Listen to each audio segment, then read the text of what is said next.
हरे कृष्ण राधे राधे। आप सभी का हमारे YouTube चैनल पर स्वागत है। आज हम आपके लिए लेकर आए हैं श्री कृष्ण भक्त कर्माबाई की कहानी। राजस्थान के नागौर जिले के ग्राम कालवा में एक जाट किसान जीवन राम डूडी के घर सन 1615 में एक कन्या का जन्म हुआ। कन्या का जन्म होने पर पिता जीवन राम डूडी को अत्यंत खुशी हुई। उन्होंने उस कन्या का नाम कर्मा रखा। कर्मा को सभी कर्माबाई भी बुलाते थे। जीवन राम डूडी स्वयं में कृष्ण भक्त थे। अपने घर में उन्होंने कृष्ण भगवान का मदन मोहन के नाम से मंदिर बना रखा था, जहां वे रोज भगवान कृष्ण की पूजा करते, भगवान को भोग लगाते तथा भगवान के भोग लगाने के बाद ही वे भोजन ग्रहण करते। यह उनके घर का नित्य का नियम था। कुछ वर्षों के बाद कर्माबाई के पिता कुछ दिनों के लिए तीर्थ यात्रा पर चले गए। तीर्थ यात्रा पर जाने से पहले पिता जीवन राम डूडी ने कर्माबाई को भगवान की पूजा विधि समझाई और कहा कि भगवान को भोग लगाकर ही भोजन करना और घर का ध्यान रखना।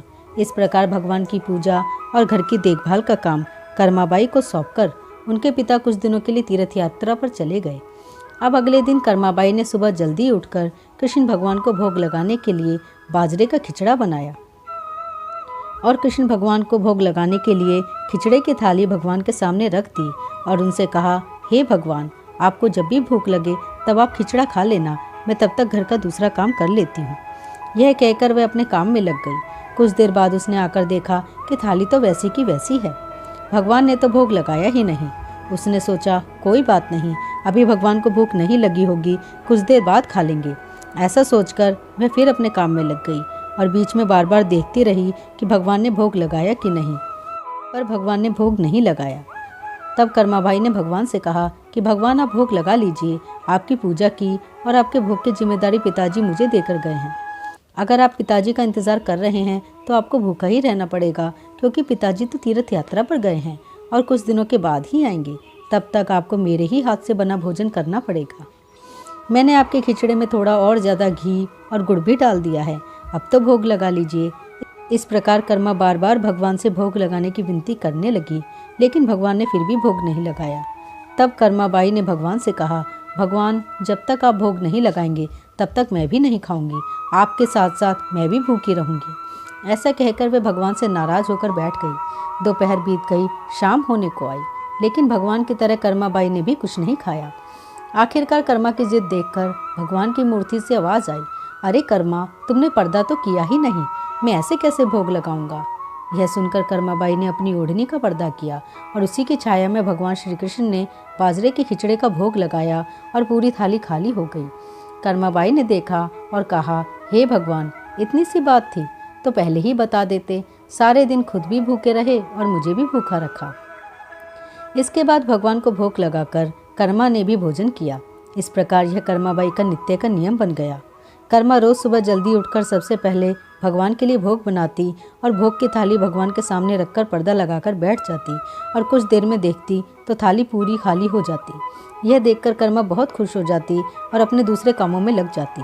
कर्माबाई का यह भाव था कि भगवान को सुबह जल्दी ही भूख लग जाती है, इसलिए वह सुबह सवेरे जल्दी उठकर किसी विधि विधान में पड़े बिना सबसे पहले भगवान के लिए भोजन बनाती और बड़े प्रेम से भगवान को भोजन खिलाती और भगवान को भोजन खिलाने के बाद निश्चिंत होकर स्नान आदि करती और घर के दूसरे काम करती और यह क्रम लगातार चलता रहा।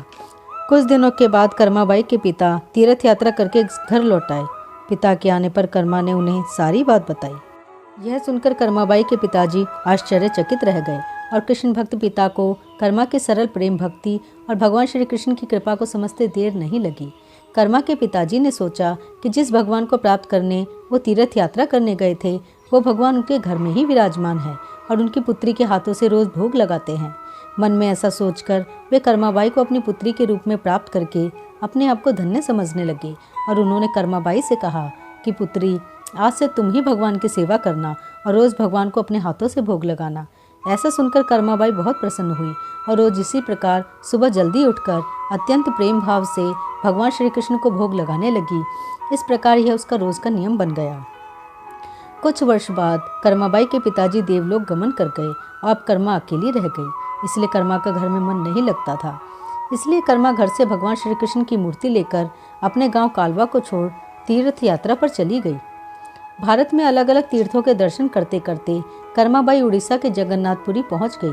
जगन्नाथपुरी में ही कर्मा ने एक छोटी सी कुटिया बना ली और उसमें निवास करने लगी।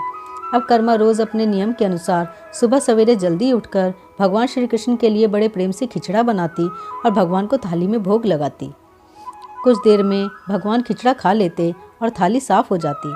एक दिन कर्माबाई के भगवान श्री कृष्ण को भोग लगाने के बाद एक छोटा सा बालक उनके पास आया और उनसे बोला, माँ कुछ खाने को है, बड़ी भूख लगी है। कर्माबाई ने कहा, हाँ बेटा, मैंने अभी अभी खिचड़ा बनाया है, आजा बैठ जा, तू भी खिचड़ा खा ले। यह कहकर कर्माबाई ने बड़े प्यार से बालक को खिचड़ा परोसा और बालक ने भी बड़े ही चाव से खिचड़ा खाया।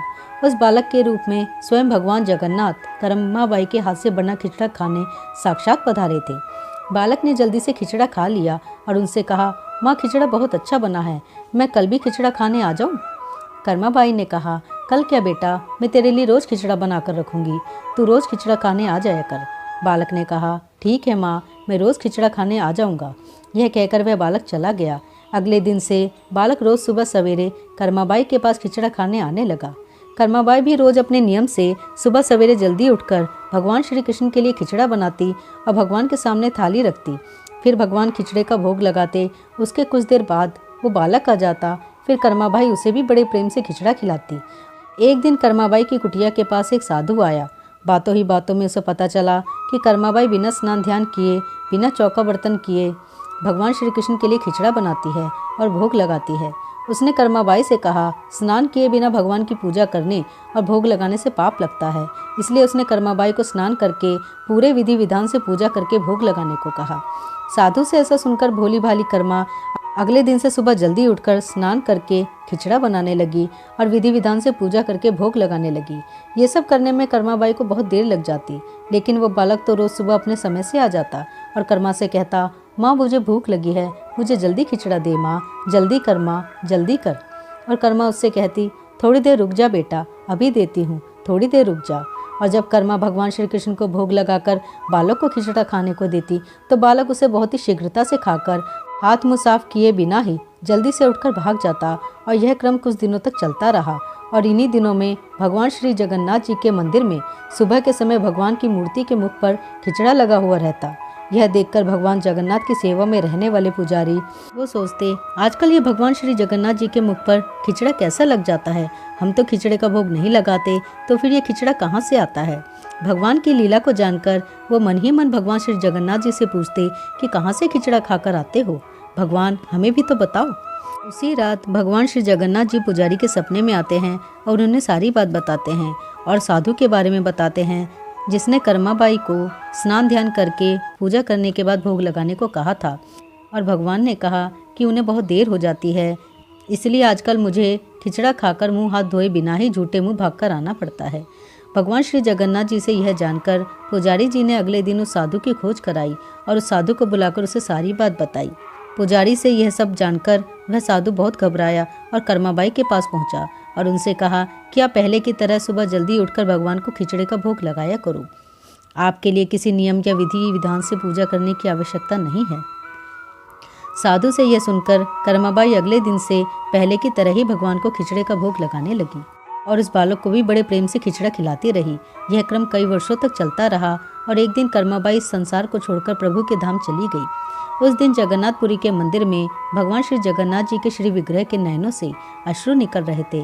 यह देखकर मंदिर के सभी पुजारी और जगन्नाथपुरी के राजा भी मंदिर में उपस्थित हो गए और प्रभु से विनती करने लगे कि हे प्रभु, हमसे क्या भूल हो गई या अपराध हो गया जिसके कारण जगत के पालनहार की आंखों से आंसू निकल रहे हैं।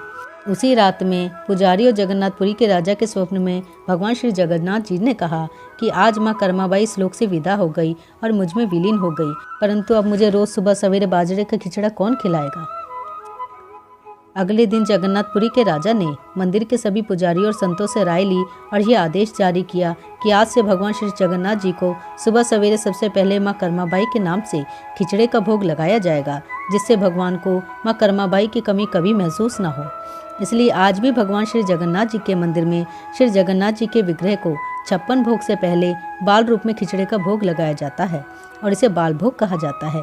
सैकड़ों साल बाद भी यह प्रथा आज भी वैसी की वैसी चली आ रही है। आपको ये कथा कैसी लगी, कृपया हमें कमेंट बॉक्स में ज़रूर बताएं।